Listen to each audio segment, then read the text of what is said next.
trade meeting that's going on right now. So get with it. If the president does choose to implement any tariffs against Canada, we're ready with a response. A purposeful, forceful, but reasonable, immediate response. It's not what we want, but if he moves forward, we will also act. Our government has responded to what the president is focused on and what is motivating him to consider applying tariffs as early as tomorrow, the flow of fentanyl and illegal crossings into the United States. Now, let me reiterate it. Our border is safe and secure, and less than 1% of fentanyl and illegal crossings into the United States come from Canada. We're committed to keeping it that way by addressing current challenges and strengthening our capacity. That's why we're implementing the $1.3 billion border plan we announced late last year. In fact, the first patrol helicopters began monitoring the border earlier this week, and new canine teams along with imaging tools are being deployed to detect and stop the flow of fentanyl. We've ended the practice of flagpoling, when temporary residents travel to the United States only to immediately return to Canada to access immigration services, a decision that's saving Canadian and American border officials time and resources. And we're bringing in heightened security for visa applications, which has resulted in an 89% drop in illegal crossings by foreign citizens to the United States in the second half of last year.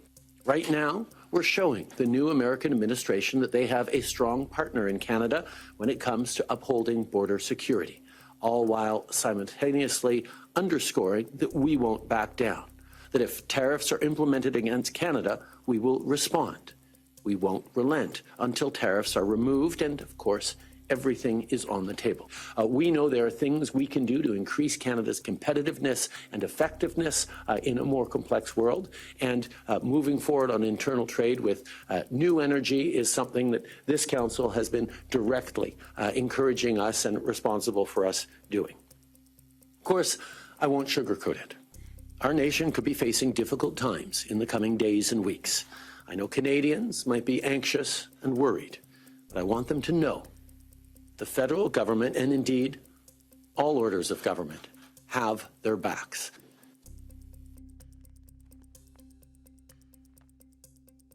Okay, thank you. How are you? I was just with the president in the Oval Office, and I can confirm that tomorrow, the February 1st deadline that President Trump put into place at a statement several weeks ago continues. The president will be implementing tomorrow a 25% tariffs on Mexico, 25% tariffs on Canada, and a 10% tariff on China for the illegal fentanyl that they have sourced and allowed to distribute into our country, which has killed tens of millions of Americans. These are promises made and promises kept by the president. The president yesterday said that last night he was planning to discuss whether an exemption would be made on oil imports. Do you have any information on what decision he made there, or will there be exemptions at all offered under this? I don't have an update or readout for you on the exemptions, but those tariffs will be for public consumption in about 24 hours tomorrow, so you can read them then. And to take all necessary corrective actions to achieve Justin Trudeau, the Canadian Prime Minister, said today that if the U.S. imposes tariffs, he will respond and he will not relent until the tariffs are removed. Are we seeing the start of a trade war with Canada? I don't think so. I think the president is going to implement those tariffs tomorrow, and he will respond to Mr. Trudeau's comments in due time, I am sure. What type of things have to happen? What does the administration need to see in order to avoid those tariffs? Well, the tariffs are incoming tomorrow on Canada, and the reason for that is because both Canada and Mexico have allowed an unprecedented invasion of illegal fentanyl that is killing American citizens and also illegal immigrants into our country. In fact, I have more language for you right here.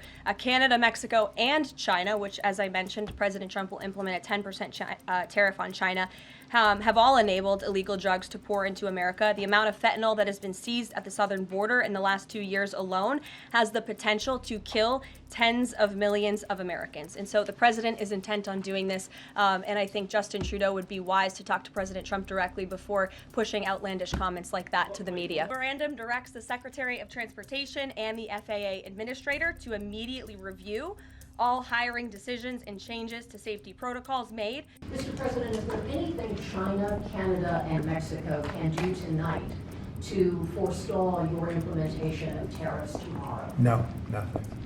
Not right now, no. Not a negotiating tool? No, it's not. No, it's a pure economic. We have big deficits with, as you know, with all three of them. And in one case, they're sending massive amounts of fentanyl, killing hundreds of thousands of people a year with the fentanyl.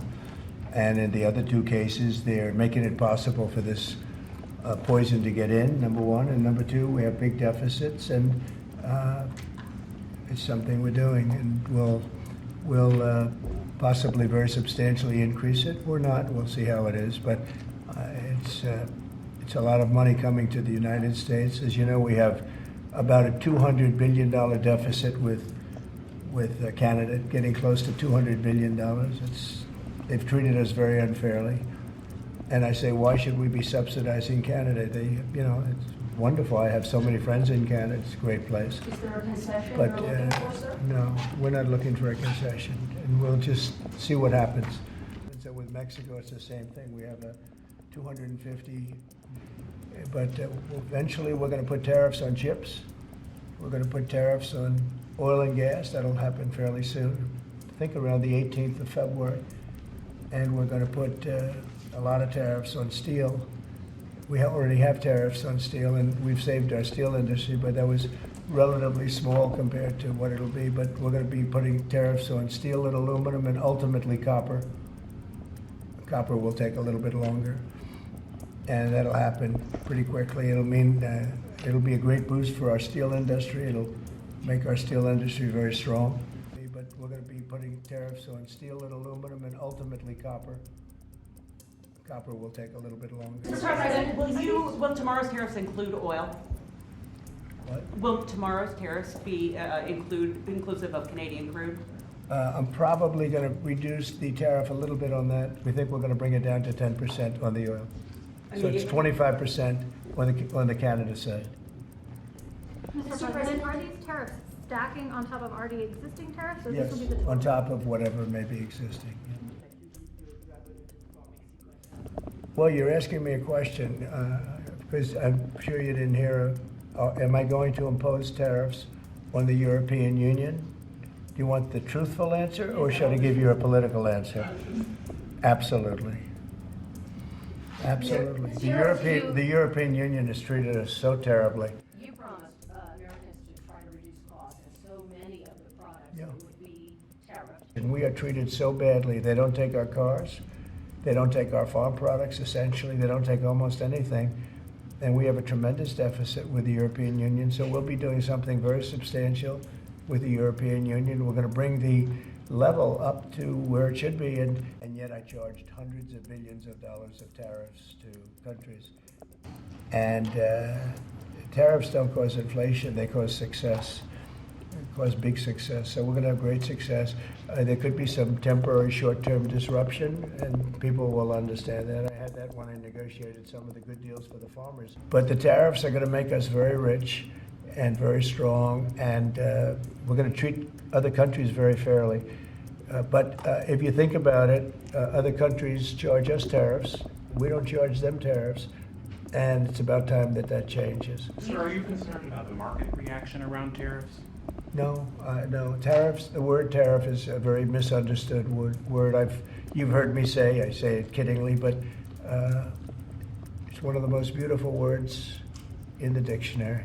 President Trump is threatening to impose 25% tariffs on imports from Canada and Mexico, possibly Saturday. If he did that, it could really disrupt trade between the three countries, and it could drive up the price of everything from pickup trucks to the gallon of gas at the pump to what you have to pay for avocados that go into your guacamole for your Super Bowl party. Trump says that he's imposing these tariffs to get Canada and Mexico to do more to crack down on the flow of illegal immigration across the border and the flow of fentanyl. What makes this so potentially disruptive is that the Canadian, U.S., and Mexican economies are really bound together.